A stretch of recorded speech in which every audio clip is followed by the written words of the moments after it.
الحمد لله وكفى وسلام على عباده الذين اصطفى أما بعد فأعوذ بالله من الشيطان الرجيم بسم الله الرحمن الرحيم يا أيها الذين آمنوا لا تأكلوا أموالكم بينكم بالباطل إلا أن تكون تجارة عن تراض منكم صدق الله العظيم۔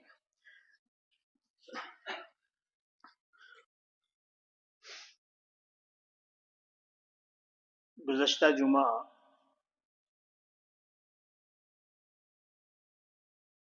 بات یہ چل رہی تھی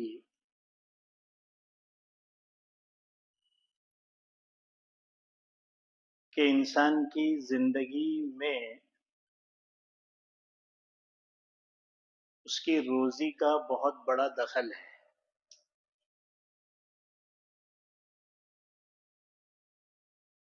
جیسی غذا حلال یا حرام اس کے پیٹ میں پہنچے گی اور اس کے مال میں جمع ہوگی، ویسے ہی اثرات وہ اپنی پوری زندگی میں محسوس کرے گا۔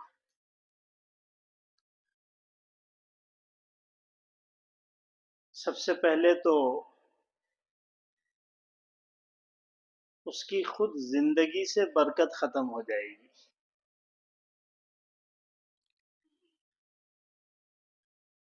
دوسرے، اللہ تبارک و تعالی کی عبادت کا ذوق اور شوق ختم ہو جائے گا۔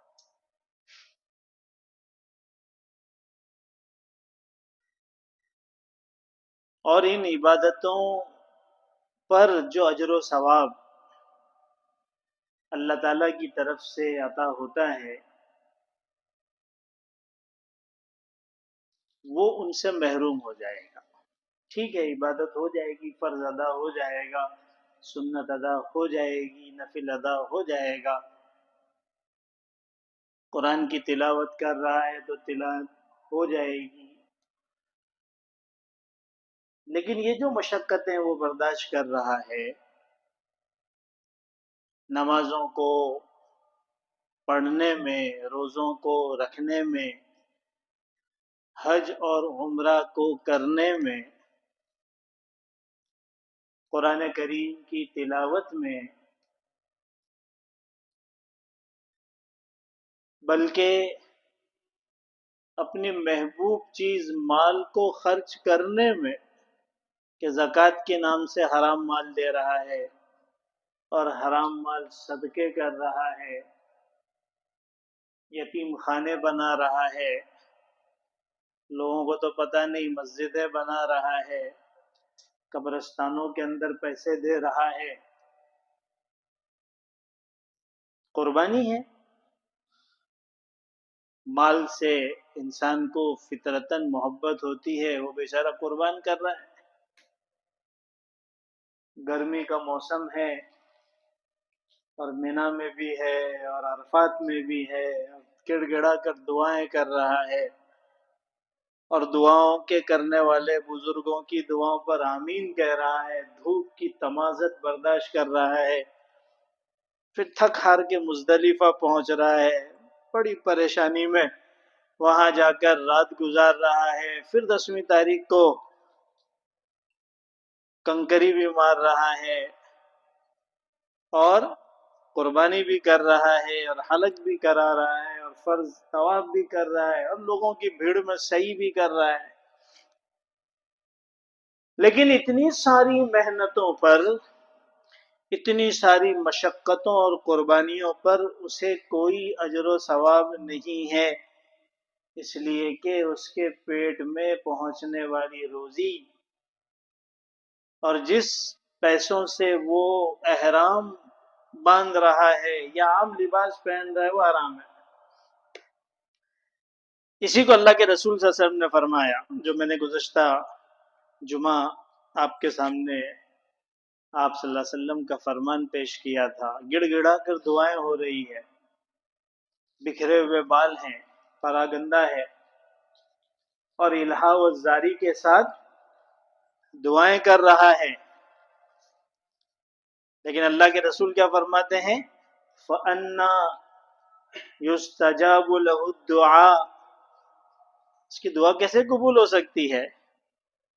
اس لیے کہ اس کا کھانا حرام ہے، اس کا لباس حرام ہے، اس کی غذا حرام ہے، تو پھر دعا کی قبولیت کا سوال ہی نہیں۔ تو انسان کی روزی کا اس کی زندگی پر بہت زبردست اثر ہے۔ ٹھیک ہے، مسئلے کے اعتبار سے آپ کو مفتی صاحب بتا دیں گے کہ ہاں پہ فرض ادا ہو گیا، لیکن اللہ کے یہاں پہ قبولیت نہیں ہے۔ جو وعدے اللہ تبارک و تعالیٰ کی طرف سے عبادتوں پر ہے وہ اسے حاصل نہیں ہو سکتے۔ پھر اس کا معاملہ عام عبادات سے بالکل الگ ہے۔ دوسری عبادتوں کا معاملہ تو ایسا ہے کہ اگر اس میں کوتاہی ہو جاتی ہے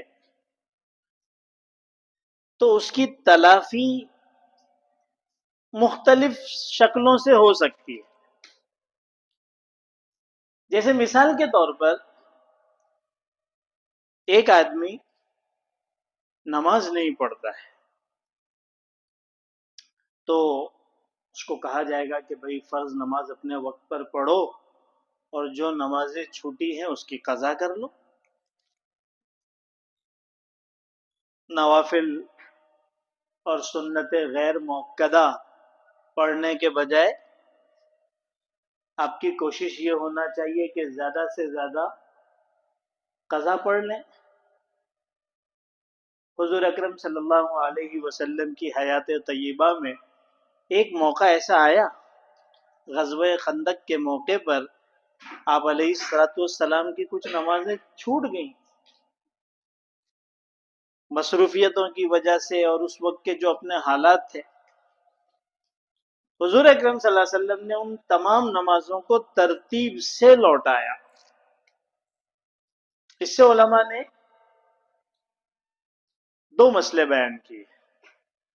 ایک مسئلہ تو یہ بیان کیا کہ نمازوں کی چھوٹ جانے پر قضا ہے، صرف توبہ اور استغفار سے کام نہیں چلے گا۔ جیسے اس دور میں ایک ہوا چلی ہے، ایک بات چلی ہے کہ اگر آپ کی نمازیں چھوٹ گئی ہیں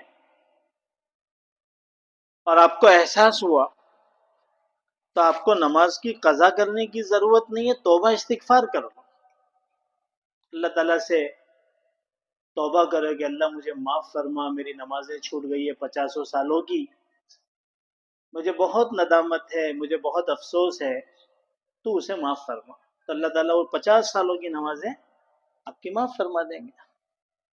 اب آپ کو نمازوں کی قضا کی ضرورت نہیں ہے، تو بہت آسان کر دیا انہوں نے مسئلہ، پھر نماز پڑھنے کی ضرورت ہی نہیں ہے۔ ایک طرف ہمیں نماز پڑھنے کی تاکید پتہ چلتی ہے قرآن کریم سے کہ تقریباً 70 سے زیادہ مقامات پر اللہ اقامت صلاۃ کا حکم دے رہے ہیں، اور حضور اکرم صلی اللہ علیہ وسلم فرما رہے من ترک الصلاۃ متعمدا فقد کفر، جو شخص ایک نماز جان بوجھ کر چھوڑ دے تو ترجمہ تو ہوگا وہ کافر ہو گیا۔ حدیث کا ترجمہ کیا ہوگا؟ اس نے کفر کیا، وہ کافر ہو گیا۔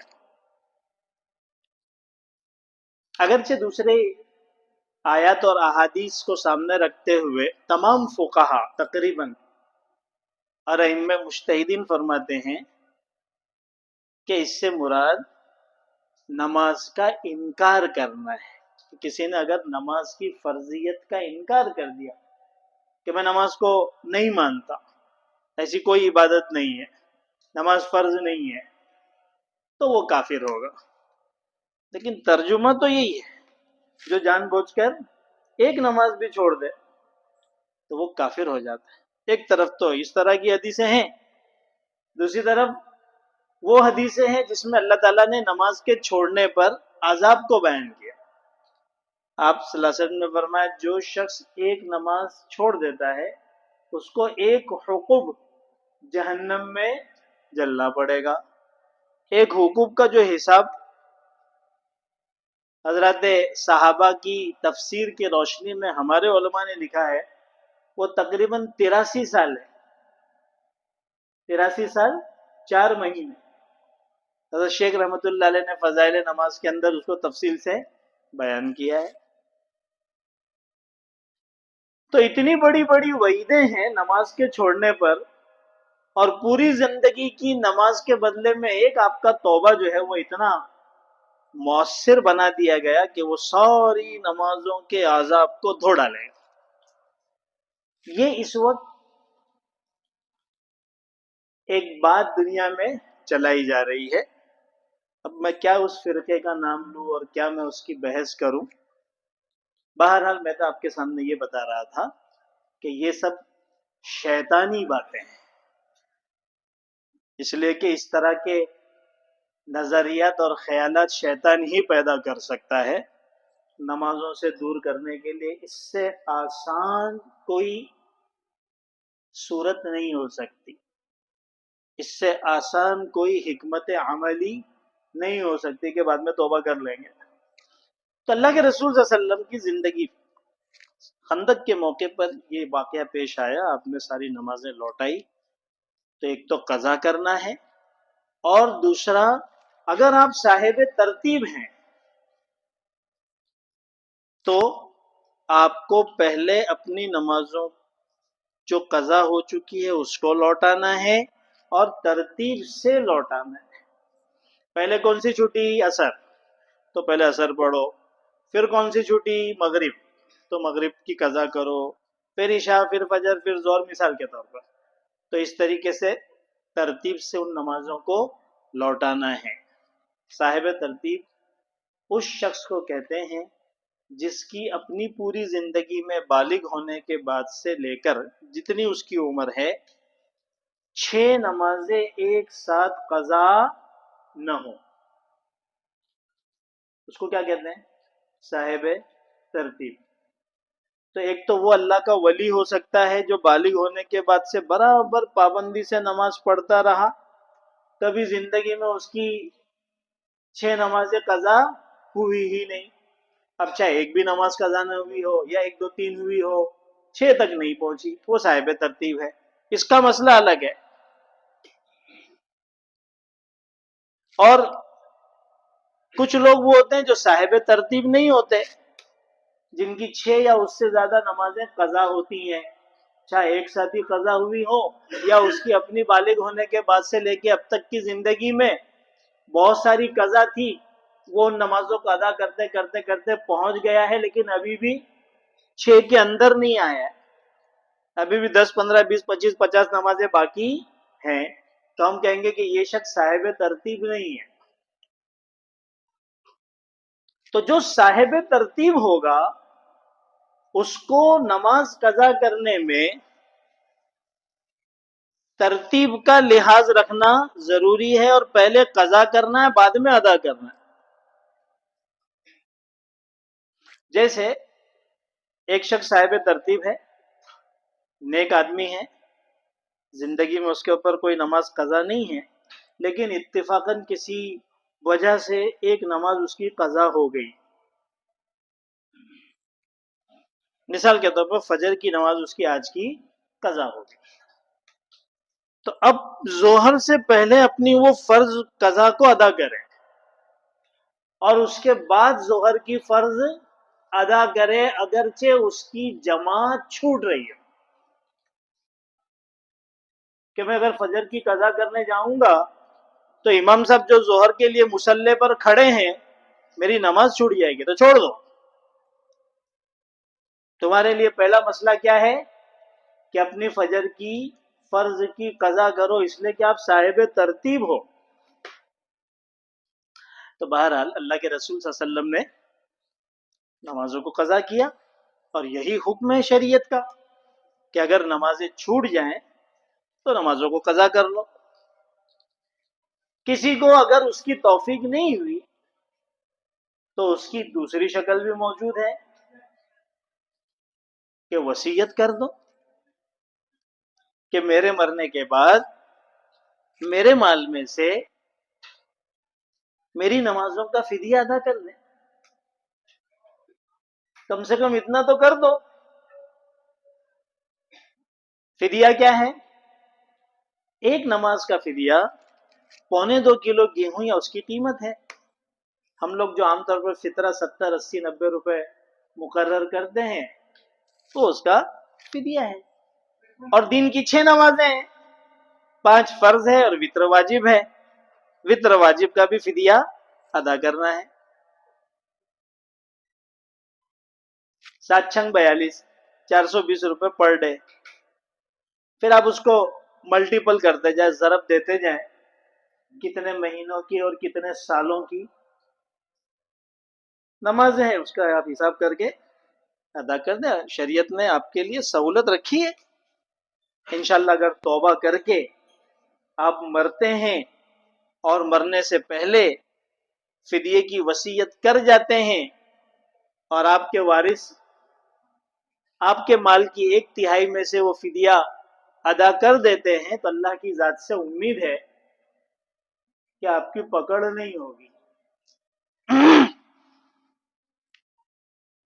بشرطے کہ فدیے کا مال بھی حلال ہو. یہ بھی شرط ہے. پتہ چلا کہ اوپر سے لے کے نیچے تک ڈوبا ہوا ہے، فدیہ بھی حرام میں سے دے رہا ہے تو وہ قابل قبول نہیں ہوگا. تو نماز کی یہ شکل ہے. روزہ شریعت نے اس میں آسانی رکھ دی ہے کہ اگر کسی وجہ سے کوئی روزہ نہ رکھ پائے تو اپنی بقیہ زندگی میں اس کی قضا کر لو. فعدۃ من ایام اخر، اس کا حکم تو قرآنی میں. لیکن اگر کسی وجہ سے زندگی میں قضا کرنے کا موقع نہیں ملا یا نہیں ہو پائے تو ایسی شکل میں روزوں کے فدیے کی وصیت کر جاؤ مرنے سے پہلے.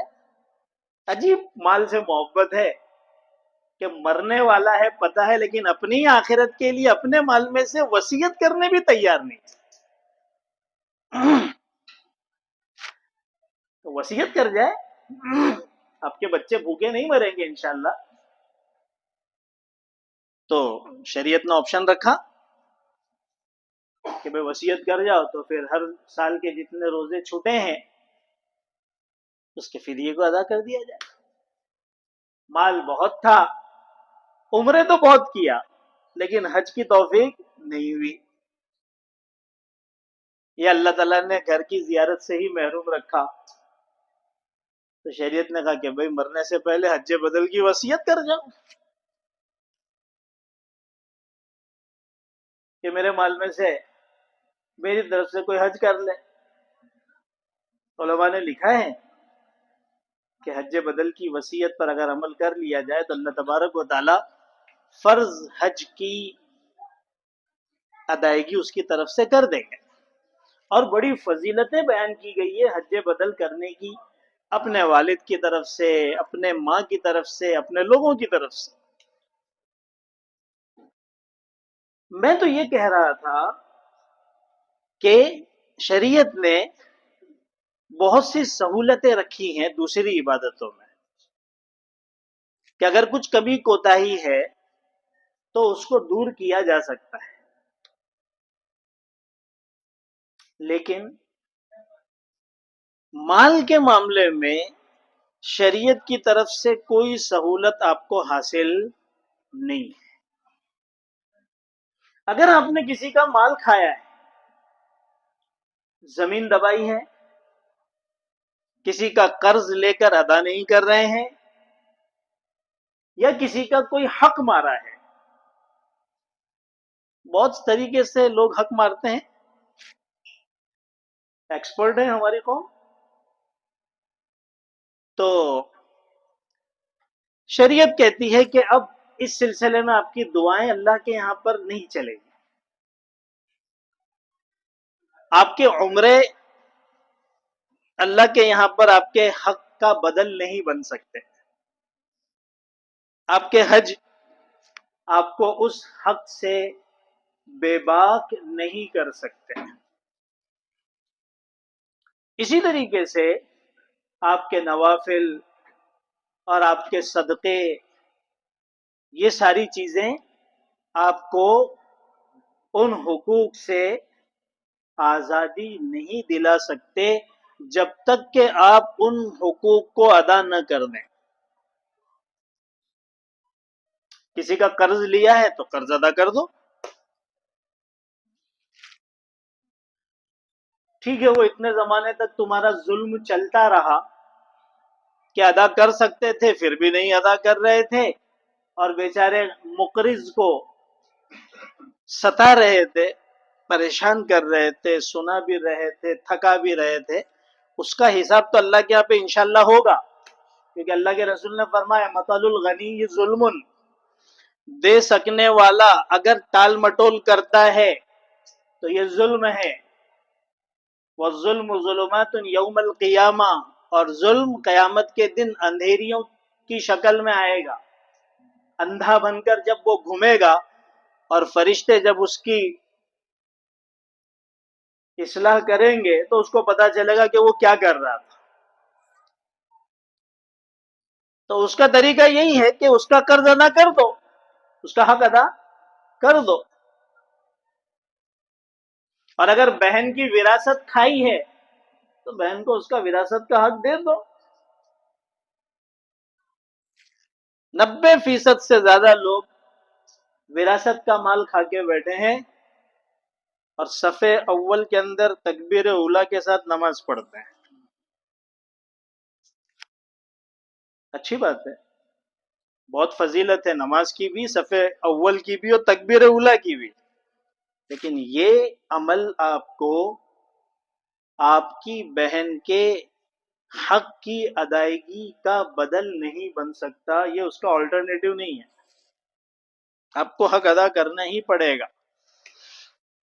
بیچاری بہن ہی مر گئی تو اس کے اولاد کو دے دو. وراثت کے اصول ہمارے پاس آ کے پوچھو، ہم آپ کو سب بتائیں گے.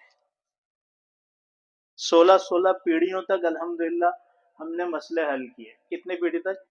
16. 400 سال ساؤتھ افریقہ کا مسئلہ تھا. تو حقوق کا معاملہ ایسا ہے کہ وہاں تو آپ کو حق ادا ہی کرنا پڑے گا، اور اگر خدا نہ خواستہ حق ادا کرنے کی طاقت نہیں ہے.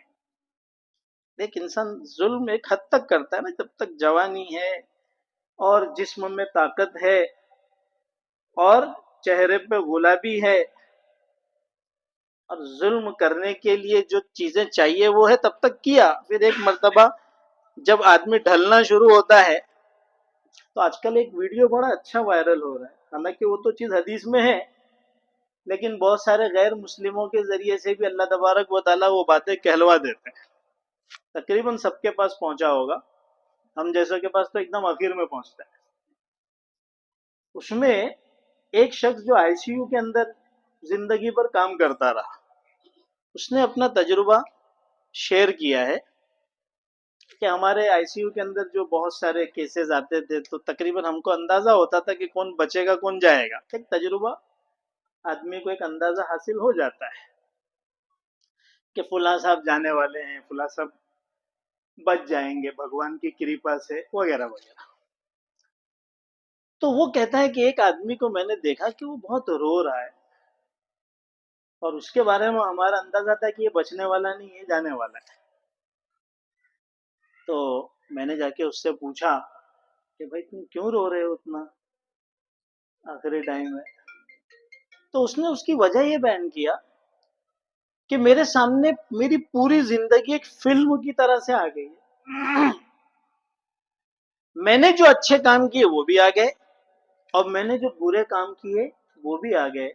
آج میں یہ چاہ رہا ہوں کہ میں اپنے برے کاموں سے معافی مانگ لوں، لیکن مجھ سے معافی مانگی جا نہیں رہی ہے، اور جن لوگوں کے ساتھ میں نے زیادتی کی، ظلم کیا، غلط معاملات کیے، اب وہ میرے سامنے نہیں کہ میں ان سے معافی مانگوں۔ اللہ کے رسول صلی اللہ علیہ وسلم کی حدیثوں میں یہ چیز ملتی ہے کہ موت کے آخری لمحات میں پوری زندگی سامنے آ جاتی۔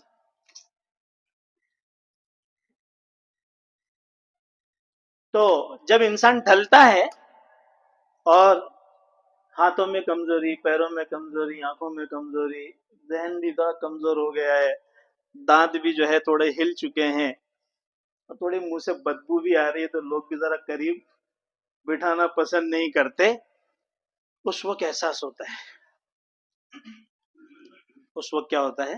احساس ہوتا ہے۔ تو بہرحال میں یہ کہہ رہا تھا کہ حقوق کا معاملہ ایسا ہے کہ اس میں تو آپ کو حق کو بہرحال ادا کرنا ہی ہے، اور اگر طاقت نہیں رہی ادا کرنے کی تو پھر معافی مانگ لو۔ اب اگر صاحب حق آپ کو معاف کر دے تو آپ آخرت کی پکڑ سے بچ سکتے ہو، ورنہ اللہ کے یہاں پر تو میزان عدل ہے، وہاں تو انصاف ہوگا، اور ایک ایک لمحے کا حساب ہوگا، ایک ایک روپیہ کا حساب ہوگا، اور ایک ایک پیسے کا حساب ہوگا، ایک ایک بول کا حساب ہوگا۔ وَأَنَّ بَنِي آدم وَقَوْلَهُمْ تُوزَنْ، امام بخاری نے یہ روایت لائے کہ بنی آدم کی باتیں اور یہ ساری چیزیں جو ہیں ان کا وزن ہوگا، بنی آدم کا بھی وزن ہوگا اور ان کے اقوال کا بھی وزن ہوگا، اس کا حساب دینا پڑے گا۔ اب جس نے جس کے ساتھ جیسا معاملہ کیا اس کو اس حساب سے اپنی معافی طلب کرنی ہے۔ جیسے مثال کے طور پر ایک آدمی کا دوسرے آدمی کے ساتھ انڈیویجل معاملہ، انفرادی معاملہ ہے، تو اس سے معافی مانگ لے، آسان ہے، رو لے، دھو لے، پیر پکڑ لے، معافی مانگ لے۔ اگر ایک آدمی کا ایک فیملی کے ساتھ معاملہ ہے کہ پورے خاندان کی وراثت کھا گیا تھا، اب دینے کی طاقت نہیں ہے، سب سے معافی مانگ لے۔ اگر ایک آدمی کا حق دبانے والا معاملہ، مال کھا لینے والا معاملہ پوری سوسائٹی کے ساتھ ہے کہ بھئی یہ تو دبنگ آدمی ہے، سوسائٹی کا بڑا آدمی ہے، بڑے پوسٹ پر ہے، اس نے سوسائٹی کی ایک پارکنگ کی جگہ جو سب کی تھی اس پر اس نے قبضہ کر لیا دبنگئی سے، نہ بلڈر نے اس کو لیٹر دیا ہے، نہ وہاں کوئی پارکنگ تھی، ایسا ہو رہا ہے، اور اس نے وہاں پر بنا لیا۔ تو ایک بات یاد رکھیں کہ یہ جو پرائمیسز ہوتا ہے اور یہ جو سوسائٹی کی جو جگہ ہوتی ہے نا، اس میں سوسائٹی میں رہنے والے تمام لوگوں کا حق ہوتا ہے، مرنا تو اس کو بھی ہے۔ تو اگر یہ اتنے سارے لوگوں کا حق مار کر وہ چیز حاصل کیے ہوئے بیٹھا ہوا ہے تو اب سب سے اس کو معافی مانگنی پڑے گی، اور اگر یہ اس سے آگے بڑھ کر ان معاملات میں گیا ہے جہاں پر سارے ملک کے باشندوں کا حق لگتا ہے تو پورے ملک سے جا کے معافی مانگو۔ جیسے گورنمنٹ کی طرف سے بہت ساری اسکیمیں آتی ہے، یہ اپنی جگہ پر سوچنے والی اسکیم ہے، سوچنے والی چیز ہے کہ وہ اسکیم ہے کس کے لیے، کیونکہ اس معیار پر تو لوگ اترتے ہی نہیں ہیں، لیکن بہرحال اسکیم بناتی ہے حکومت، راجیو گاندھی اور فلاں اور فلاں اور فلاں اس قسم کی بہت ساری سوکنیاں اور بہنوں کے نام سے اور عورتوں کے لیے اور ساری چیزوں کے لیے۔ اسی طریقے سے راشن کارڈ، اب اس میں غور سے سنیں، حکومت کی طرف سے شرائط ہوتی ہے کہ بھئی یہ راشن کارڈ اورنج والا، پیلا والا وغیرہ وغیرہ جس پر راشن ملتا ہے، یہ ان لوگوں کے لیے ہے جن کی سالانہ آمدنی اتنی ہو یا اتنے لوگ ہوں وغیرہ وغیرہ، پوری فیملی کی جو انکم ہے وہ اتنی ہونا چاہیے، اس سے زیادہ نہیں ہونا چاہیے وغیرہ وغیرہ وغیرہ، بہت ساری ان کی طرف سے پوائنٹس اور شرائط ہوتی.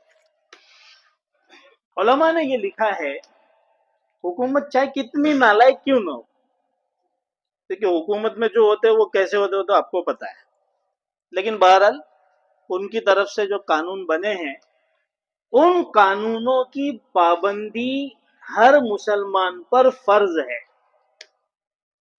لہذا اگر کوئی فیملی اورنج راشن کارڈ کے کرائٹیریا میں نہیں آتی، اس معیار پر نہیں آتی، وہ تو وائٹ والی ہے، تو اس کے لیے اورنج راشن کارڈ لے کر اس پر اناج لینا یہ حلال نہیں ہے. اچھا یہ کیا کر رہا ہے راشن لے کر؟ جتنے حقدار ہیں پورے ملک میں ان کا حق کھا رہا ہے. 20 روپے والے چاول کی جگہ پہ اس کو 2-5 روپے پتہ نہیں کتنے کا ملتا ہے، ملا 15 روپے کلو پہ بچا ہے، لیکن وہ کر کیا رہے ہیں؟ اب اس کو اس ناحق کھانے، کیونکہ اتنے سارے لوگوں کا حق کھا رہا ہے، جو اس کرائٹیریا کے اندر آنے والے لوگ تھے ان کا حق کھا رہا ہے، ان سب سے اس کو معافی مانگنی ہے.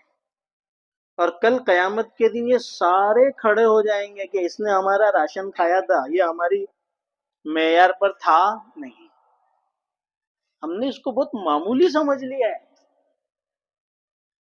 ابھی وہ حکومت کی طرف سے 1500 روپے عورتوں کے لیے سب کود پڑے، ہوٹل والا بھی کود پڑا، بلڈر بھی کود پڑا، بزنس مین بھی کود پڑا، ملازم بڑے بڑے لاکھوں روپے کما رہے وہ بھی بیویاں جو ہے بس ہم کو بھی چاہیے. ارے بھائی اس کی شرائط دیکھو، ان شرائط پر اگر آپ اترو گے، آپ کی بیوی اگر اس پر اترتی ہے تو ہی آپ کے لیے گنجائش ہو سکتی ہے. حکومت کو اپنے جیب سے تھوڑی دے رہی ہے، عوام کا پیسہ ہے، لیکن حکومت نے جو پابندی لگائی ہے اس کا لحاظ رکھنا ضروری ہے، ورنہ ناحق کھانا لازم آئے گا. 1500 روپے کے لیے لوگوں نے اپنے ایمان کو بیچا ہے. 50 سوالات ہمارے سے ہوئے، ایک کا دکھ کوئی ہوگا جو بیچارہ اس معیار پہ اترتا ہوگا کہ حکومت اتنی نالائق ہے وہ ایسا معیار بناتی کہ اس میں کوئی آتا ہی نہیں ہے. لیکن ہمارے لیے تو ہم تو شریعت کے پابند ہیں نا، مسلمان ہیں. مسلمان جو ہے وہ پابند ہوتا ہے، حدود کا پابند ہے، اس کی باؤنڈریز ہیں، وہ اسی کے اندر رہ کر چلتا ہے. اسی لیے تو اس کی خصوصیت ہے نا. ایسا تھوڑی کہ جس وقت جیسا ماحول ہو اس وقت چلا جائے، ضرورت پڑے تو گوبر بھی کھا لے اور پیشاب بھی پی لے اور کیڑے مکوڑے بھی نہیں، ایسا نہیں چلتا. تو بہرحال میں اب تک صرف اتنی بات کہہ رہا ہوں کہ انسان کی روزی کا، حلال اور حرام کمائی کا انسان کی زندگی پر بہت بڑا اثر ہے، اس کی عبادتوں پر بھی اثر ہے اور اس کی دعاؤں پر بھی اثر ہے. اسی وجہ سے تو حجاج ابن یوسف نے جب وہ گورنر بن کر آیا تو سارے عبادت گزار لوگوں کو ایک دعوت میں بلایا، جس کے بارے میں ان کو پہلے پتا چل چکا تھا کہ کوئی بھی ظالم حکمراں آتا ہے تو یہ لوگ دعا کرتے ہیں وہ بیچارہ تباہ ہو جاتا ہے. بلا کر دعوت کیا، وہ بیچارے آئے، دعوت میں کھانے میں شریک ہوئے اور اس کے بعد کہا کہ اب میں ان کی بد دعاؤں سے محفوظ ہو گیا کیونکہ ان کے پیٹ میں نے حرام غذا داخل کر دی. حرام غذا اتنی خطرناک ہے. اس سلسلے میں انشاءاللہ اور بھی تفصیل آئے گی، کاروباری اعتبار سے، ملازمتوں کے اعتبار سے، آج کل جو بہت ساری اسکیمیں نکلی ہیں ان کے اعتبار سے کہ کون سے کاروبار ہمارے لیے حلال ہیں، کس طریقے پر حلال ہیں وغیرہ وغیرہ. یہ سلسلہ انشاءاللہ جاری رہے گا. اللہ تعالیٰ ہم سب کو حلال غذائیں استعمال کرنے کی توفیق عطا فرمائے. وآخر دعوانا الحمد